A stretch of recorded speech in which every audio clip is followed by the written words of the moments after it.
پشتی روژه جنکوکی و شرید نابرا هزین ترکیه گروپین چکدار و تندرو ده لسر ریا انفور یا نادورتی لدورا کم کرنا آستاشر لسوریه که نرازی بونا خواه لسر انجامدانا دورین ترکی روسیین هفبش لوی دوری نشان دان هجمارک کشتی و بریندار جی کتن شاندی نافدولتی تایبت بو سوریه لگل وزارت در و روسیه روشا سوریه گنگشه گرن و جیبجی کرنا ریکفتنا آگر بسته به ارینی نرخاندن.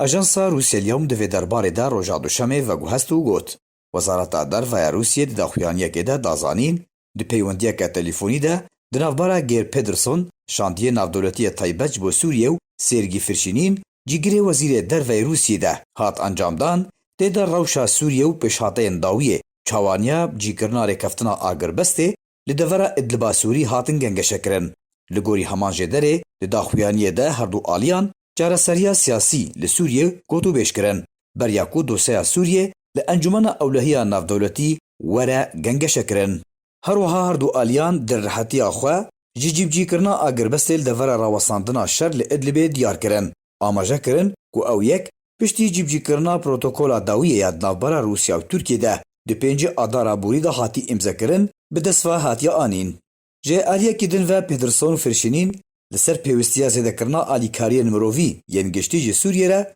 hevdemî belavbûna nexweşiya vîrosa koronayê tekez kirin da ku alîkarî bigihêjin hemî welatiyên pêwîstdar bi bêmerc û cudahî.